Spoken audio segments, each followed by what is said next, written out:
Prices and rents keep rising, thanks to the ongoing shortage of dwellings. But is it likely to change in the foreseeable future? And if not, why not? I'm Tim Graham, and the Property Playbook starts now.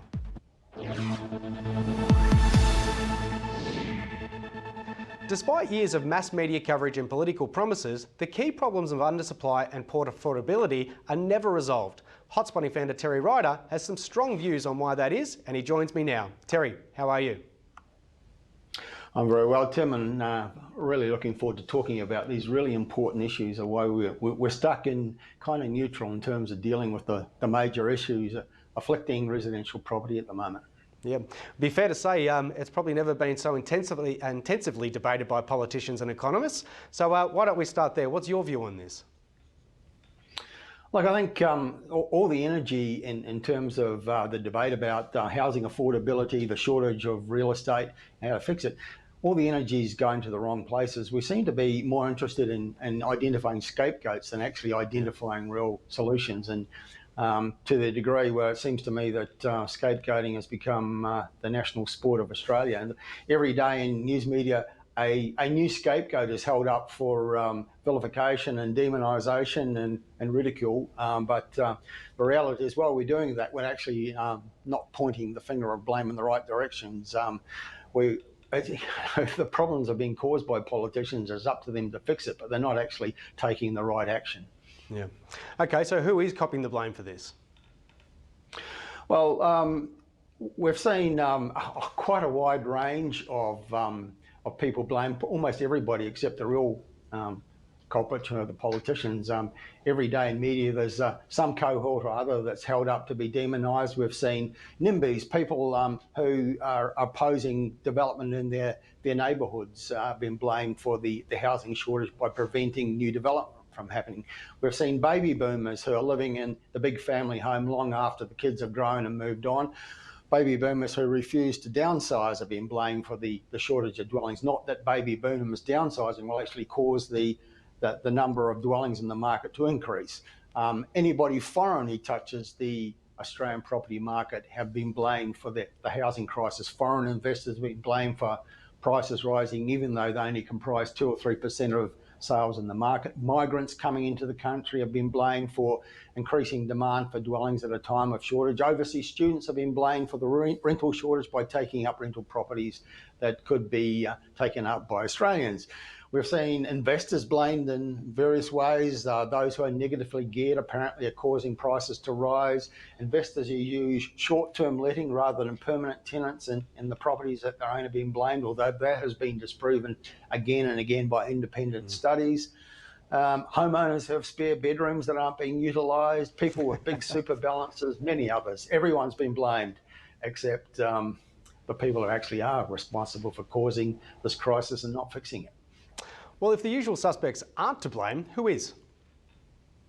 Well, it's our politicians, our elected representatives. Years and years and years of bad policy, because this issue that we're talking about every day in Australian media isn't a new one. We haven't been talking about affordability and housing shortages for years. We've been talking about it for decades. Yeah. And the politicians, through years of bad policy, have caused the situation where housing is incredibly expensive in Australia, particularly the cost of creating new dwellings. We've got increasing levels of taxation that makes housing more and more expensive, to the degree that a new house and land package, somewhere between 40 and 50% of the cost of a new house and land package in our cities is actually taxes, fees and charges at the various levels of government.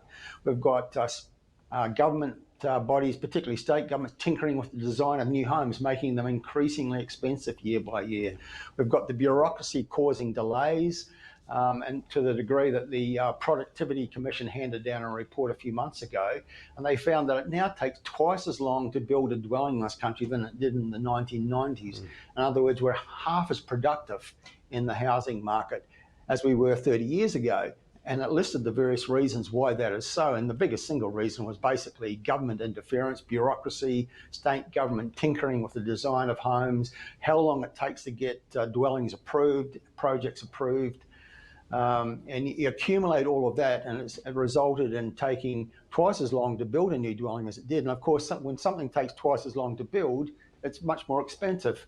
And what we've seen over this period is that building companies in Australia going broke for all of these reasons at the rate of 8 companies per day, 8 per day, building companies disappearing from the scheme. That's created a shortage of the people who provide the thing that's in short supply.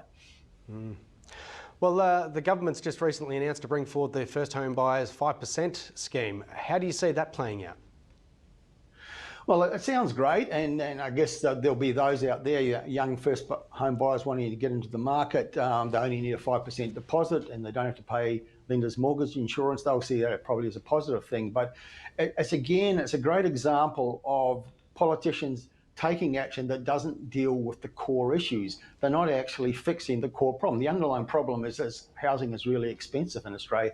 This measure is going to make it more expensive because they're going to be increasing demand massively at a time of a serious shortage of dwellings. And of course, we're also in an era of falling interest rates. So all of those things combined mean that there's going to be a lot more demand in the market. There's going to be more and more young buyers competing for property, which is in short supply. So we're going to see prices rising even more. So affordability is going to get worse as a result of this measure. It's not dealing with the core issue. And the core issue, of course, is the high cost. There are various things they could do to deal with that, but they're not taking that action. It's like putting a Band-Aid on a broken leg. And eventually, the Band-Aid's going to come off because this assistance package has got a time limit to it, and when it runs out, we're going to have housing even more lacking in affordability than it was at the beginning of the program. Yeah. Well, one of the recurring claims amid this never-ending debate is that investors are to blame because they are tax advantaged. What's your view on that? Yeah, well, the most popular of all the scapegoats I mentioned earlier are investors, negatively geared investors who are benefiting from this so-called, the misnamed capital gains tax concession. It's not a concession at all, it's an imposition. It's just a method of calculating how much capital gains tax has to be paid, but it's incorrectly referred to as a concession. So all of these things are put out there as reasons why we have unaffordable housing, but it's not investors who are tax advantaged, it's actually homeowners. And homeowners are like at least 70% of the buyers in the market, but they don't pay any capital gains tax at all, and they don't pay any land tax. They pay lower rates of stamp duty, they pay lower council rates than investors do, they pay lower rates of insurance, they also can access lower interest rates. So the people who are advantaged there by the taxation system and in other ways are very much home buyers. So if you've got, just as an example, Tim, if you've got 2 buyers competing for the same property, one's a first home buyer and the other's a young rent-vestor, a young person who's renting but wants to get into the market, so they're going to buy an investment property rather than a first home. So they're competing for the same property. The first home buyer has access to government grants, it's got access to the new federal government scheme, it's got access to stamp duty concessions, they're paying lower interest rates, they don't have to pay any capital gains tax or land tax at any point. Now the first home buyer has got a massive advantage over that rent-vestor who's got to pay higher rates of interest. They'll have to pay eventually capital gains tax and land tax. They don't have access to stamp duty concessions and they don't have access to the government grant scheme. So it's very much the first home buyer is massively advantaged over the investor in that case. I suppose the counter argument to that is always about the negative gearing claims, but we know, negative gearings isn't a handout. It's actually just a moment in time. It's actually giving you relief to be able to maintain that property while you are still renting somewhere else if you happen to be a rent-vestor. That's right. Negative gearing doesn't make you more competitive in the market. It doesn't allow you to pay more for a property. It doesn't have any influence on the price that you can afford to pay it at all because it doesn't affect your borrowing capacity in any way. It's just for those who own an investment property and they take a loss week by week on owning that property, even though rents are high, the costs of owning property have risen enormously in terms of maintenance and council rates, insurances, and interest rates are still high. So it's just a way of getting some of the loss back on your tax at the end of the financial year, but it doesn't increase your competitiveness in the market. It doesn't allow you to pay more. So it's very much misunderstood, and those who claim that it's responsible for rising prices don't really understand the dynamics in real estate. They don't understand the tax advantages that home buyers have, including first home buyers, and they don't understand the fact that almost 3/4 of buyers in the market are actually home buyers, and they're the ones who have the most influence on what happens with prices. Well, the other thing if you take the investors out of the market by scrapping negative gearing, then all of a sudden housing crisis, which we're talking about today, which is inclusive of the rental crisis, gets far worse. Well, that's right. Scrapping negative gearing isn't going to fix anything. It's just going to create more problems. Now, we know this. We don't even have to have a debate about this, Tim, because we actually have a precedent. In the 1980s, the federal Labor government at the time scrapped negative gearing because they thought it might help fix the affordability problem. Well, it didn't do that. Prices continued to rise. In fact, there's been no time in Australian history when prices have risen more strongly in Australia than in the second half of the 1980s after they scrapped negative gearing. What it did was create a rental shortage. So 2 years after scrapping negative gearing, the same government that scrapped it brought it back in because they realised they'd created more problems but hadn't fixed anything. New Zealand's just been through the same thing. A recent government in New Zealand scrapped negative gearing. They're now in the process of bringing it back in because they've had the same experience that Australia had in the 1980s, where it didn't fix the problem of affordability, but it created a rental shortage. Yeah.